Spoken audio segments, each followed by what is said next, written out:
Hello everyone and welcome to edupediaworld.com. Let us continue with our chapter 3, that is income not forming part of total income. We'll see more and more examples of what is classified as agricultural income, and further we'll learn the system of partial integration of agricultural income, that is how indirectly the agricultural income is taxed by the government. Now let us take one more example to understand the concept of agricultural income in a more better way. This is a situation where Mr. A is the owner of land in Kerala used for growing different types of fruits and vegetables. So Mr. A is owning a land in India which is used for carrying out the agricultural activities, that is growing of fruits and vegetables. Mr. A received an amount of rupees 5 lakhs from Z Limited for using the agricultural land for shooting purposes, that is shooting of films or movies, etc. The amount to receive was accounted as exempt income under section 10 subsection 1. Is this treatment correct? So here the question is asking us that Mr. A received an amount of rupees 5 lakhs from Z Limited for using that agricultural land which was used by Mr. A for carrying out agricultural operations and for agricultural purpose, but that land was used by Z Limited for shooting purposes. So is this income of rupees 5 lakh given to Mr. A as income for shooting on that agricultural land, whether this income of rupees 5 lakh will be categorized as exempt income or not? Here it is given that Mr. A accounted it as exempt income under section 10 subsection 1. So is this treatment correct? So here we have to see that whether the definition given under section 2(1)(a), whether this situation is falling under, this income is falling under that definition or not. What was the first condition of that definition? The first condition was any rent or revenue, that is income derived from any land situated in India which is used for agricultural purposes. We have to lay emphasis on this agricultural purposes. So here in this case, we are seeing that it was given to Z Limited for shooting. So shooting is not any agricultural activity. So the land was not used for any agricultural purpose. So therefore the amount of rupees 5 lakh will not be exempt under section 10 subsection 1 and thus will form part of total income of Mr. A. So here we had seen that an income can be classified as agricultural income only if it is derived from land situated in India. So the first condition is satisfied because it is situated in Kerala. And the second was it is used for agricultural purposes, which is not satisfied because Z Limited used that land for shooting purposes, and shooting obviously is not any agricultural activity. So therefore the income derived by Mr. A from Z Limited is not exempt under section 10 subsection 1. Let us take some more situations and some more examples in order to understand this concept of agricultural income in a more better way, because the conditions given under section 2 subsection 1(a) to define agricultural income is very subjective. So we have to be very particular in every situation and in every question that whether the income given is agricultural or not, and we have to apply those 3 points in a very particular way. So let us see what is given over here, the situations and the answers where the income given is agricultural or not, because people earning income which is having an indirect connection also with agricultural activities is categorizing their income as agricultural income and just exempting it from their total income. So that is not the correct treatment. So here are some situations given where the assessees have included their that just define their income as agricultural income in some or the other way by applying indirect connection with the agricultural activities and agricultural land, but it was held that the income which they are earning, though they are having indirect connection with the land, they are not satisfying the definition under section 2 subsection 1a, so hence they will not be categorized as agricultural income. So what is given over here? Let us read. We have seen above that agricultural income is exempt, whether it is received by the tiller, that is the cultivator, or the landlord, that is the person who is receiving the rent and who is the owner of the land. However, non-agricultural income does not become agricultural income merely on account of its indirect connection with the land. So the following examples will illustrate the above point, that how non-agricultural income does not become agricultural income just because it is having some very far away connection with the agricultural activity or with the agricultural land. A rural society had as its principal business the selling on behalf of its member societies butter made by these society from cream sold to them by farmers. So the situation is the farmers are making cream by carrying out agricultural activities on their lands, and these farmers are selling their cream to these societies, and the societies are then making butter from it, and the rural society of which the societies are member are selling this butter on behalf of its member societies. So the making of butter was a factory process separated from the farm. Obviously, the farm process was making of cream, and the making of butter was a factory process which was separated from the farm process. It was held that the butter resulting from the factory operations separated from the farm was not an agricultural product, and the society was therefore not entitled to exemption from income tax. Obviously, because the butter which they were making was not an agricultural produce, it was rather a factory produce, because it was made in a factory from the cream which was a agricultural produce made by the farmers.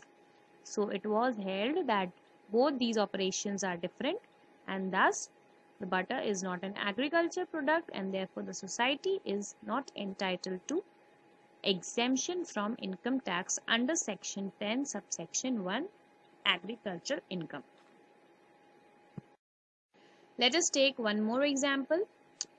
It is given over here that B was a shareholder in certain tea companies, 60% of whose income was exempt from tax as agricultural income. It is given in a IT Act. It is one of the provision of the IT Act that in certain part of the income earned by tea companies is treated as agricultural income and exempt from tax. So 60% income is exempt from tax as agriculture income. So Ms. B was the shareholder in that tea company whose 60% income was exempt from tax as agricultural income. Now, Ms. B is claiming that 60% of the dividend received by her on her shares in those companies was also exempt from tax as agricultural income. She is claiming this, that if 60% income of the tea companies is being exempt, so 60% of her dividend also which she is receiving from these companies should be exempt.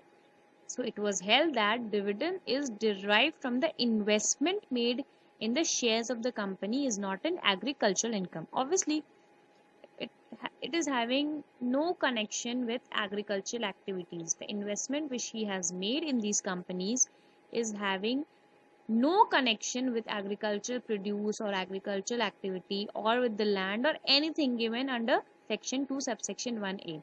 So it was held that the dividend which she has received is having a no connection with the income which is being exempt. So the income of dividend which she is earning will not at all be exempted, because it is not an agricultural income and it will be included in the total income. Now again, let us take one more example and one more situation in which the indirect connection with agricultural income is pointed out and is being highlighted in this situation, that how indirect connection is taken advantage of, and the assessee claims that income as exempt income, though it is not agricultural income and is not an exempt income. So what is the situation? X was the managing agent of a company. He was entitled for a commission at the rate of 10% per annum on the annual net profits of the company. So Mr. X, being the managing agent of the company, was given 10% of commission on the annual net profits of the company. A part of the company's income was agricultural income. The company in which he was working and on which income he was entitled to 10% commission, the part of that income was agricultural income. So now Mr. X is claiming that since his remuneration was calculated with reference to income of the company, part of which was agricultural income, then such part of the commission also, as was proportionate to the agricultural income, should be exempt from tax. So what Mr. X is claiming is that if proportionate income or proportionate profit of the company is comprising of agricultural income and is exempt from tax, similarly the part of his commission which is being proportionate to the agricultural income which the company is earning should also be exempt. It was held that X received remuneration under a contract for personal services calculated on the amount of profit earned by the company, and that remuneration was not an agricultural income. So what it was held was that Mr. X was receiving remuneration as a part of contract with the company, that he'll receive 10% of commission on the annual income of the company, which is in no way connected with the agricultural income which the company is earning. So the claim of Mr. X is totally false, and he cannot claim that the remuneration which is proportionate to the agricultural income earned by the company should be exempt from tax, and hence whatever he is earning is taxable to income. Now let us come to the concept of partial integration of agricultural income. What is this concept about? We have learned till now that agricultural income is exempt from income tax. So the government is not earning any revenue through taxes from agricultural income. So the government has devised an indirect way of taxing agricultural income, and that indirect way is known as partial integration of agricultural income. What is that? The government has devised a method in which when the assessee is earning non-agricultural income as well with agricultural income, then the government uses this partial integration method to tax that non-agricultural income at a higher rate, so that it is compensated for the revenue which it has lost from agricultural income, from not taxing the agricultural income. So this is the indirect way of taxing agricultural income. And what is that method and way? That way is partial integration of agricultural income. Let us read what is given over here. A method has been laid down to levy tax on agricultural income in an indirect way. This concept is known as partial integration of taxes. It is applicable to individuals, HUFs, unregistered firms, AOP, BOI, and artificial persons. So, if I am earning agricultural as well as non-agricultural income, I'll be subject to partial integration of my income, and I'll be liable to pay income tax in some way in which the agricultural income also becomes taxable. So let us see what is this in detail. There are two conditions which are needed to be satisfied for the application of partial integration on the assessee's total income. And what are they?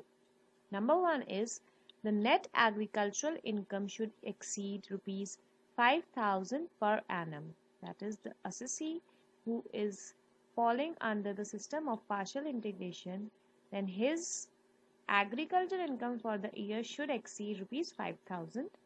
Number two, the non-agricultural income should exceed the maximum amount not chargeable to tax. That is, according to that assessment year slab, we have to see that what is the maximum amount not chargeable to tax. And if the non-agricultural income of the assessee is exceeding that maximum amount not chargeable to tax, then only he will be liable to assess his income under partial integration.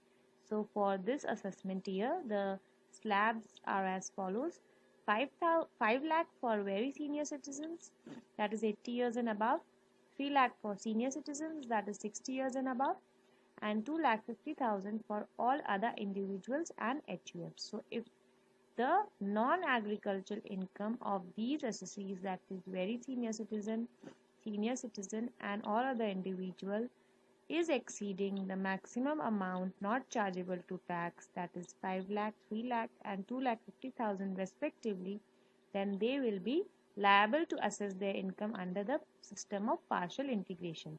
So these are the two conditions which are needed to be satisfied for the application of partial integration on assessee's total income.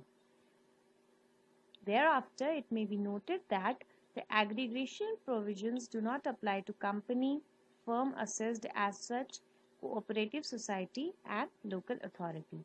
So this concept of partial integration does not apply to these entities, that is company, firms, cooperative societies and local authority. It is only applicable on individuals, HUFs, AOP, BOI.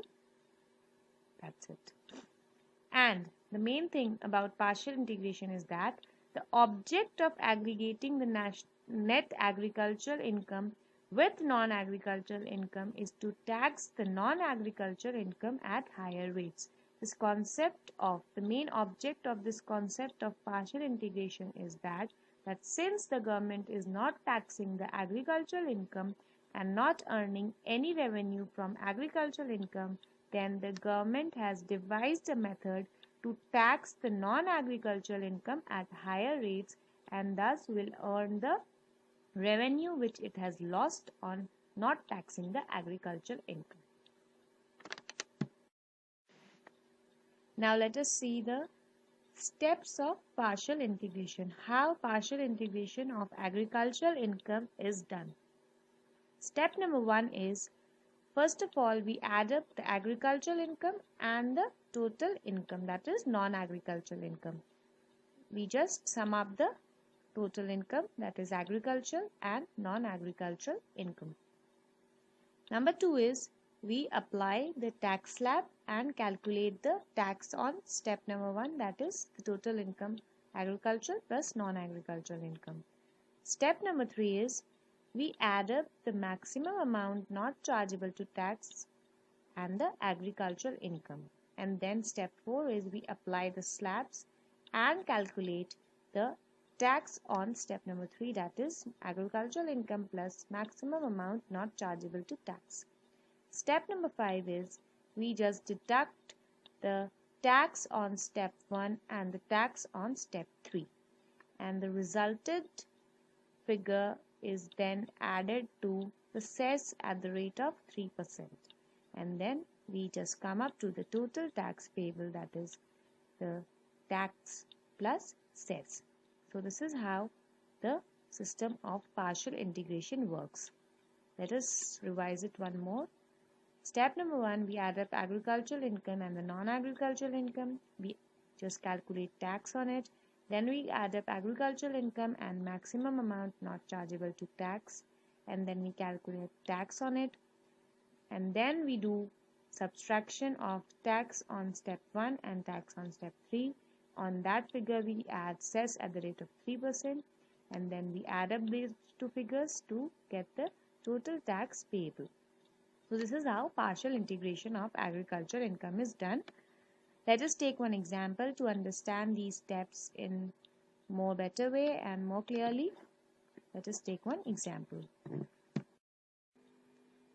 The question says that for the assessment year 2012-13, the net agricultural income of an SC is 86,000 and non-agricultural income is rupees 12,65,000. Find out the tax if the taxpayer is X, an individual who is aged 22 years. So since he is an individual aging 22 years, he will fall under the tax slab of 2,50,000. That is, the maximum amount not chargeable to tax for him will be 2,50,000. So accordingly, the partial integration will be done. So let us see the answer to this question. Now, the gross total income was 12,65,000. That is the non-agricultural income. Step number 1 was to add up the agricultural income and the non-agricultural income. So that adds up to 13,51,000. So now we have to apply the tax slab of an individual aging less than 60 years on this income. That is 13,51,000. So that comes to 2,30,300. We all know how to apply the tax slab and calculate the taxes of an individual. So that we have done in the previous classes. So we do not need the detailed computation in this chapter. You all calculate yourselves the tax which will be payable on this total income of 13,51,000. How you will calculate? First of all, 0 to 2,50,000, nil, 2,50,000 to 5 lakh, 10%, 5 lakh to 10 lakh, 20%, and 10 lakhs and above, 30% of the income will be taxed. So accordingly, 2,30,300 is calculated as a tax on 13,51,000. Step number 3 was we add up the agricultural income 86,000 plus the maximum amount not chargeable to tax as per the tax slab of the individual aging less than 60 years. So that was 2,50,000. So when we add up the two, we get 3,36,000. Now we apply the tax slab on this amount and calculate the tax. So we get 8,600 as tax on this amount. Now what we do, we subtract the tax which we got in step 2 and the tax which we got on step 3. We just subtract these two and we get the amount, that is 2,21,700. This is the amount we get after deducting tax of step 3 from tax of step 1. Now in this amount we add cess at the rate of 3% which comes up to 6,651. We add up these two amounts and then we get the final amount payable as tax to the income tax department as a part of partial integration of taxes. And this is how partial integration will be done, how we add up the agricultural income and the non-agricultural income, and how we tax agricultural income in an indirect way. This is how it is done. Thank you, students. Hope you found this class worthy. And in the next class, we'll have one more example of partial integration, and then we'll continue with some new topics on agricultural income, and then we'll continue with other incomes which do not form part of the total income. Thank you.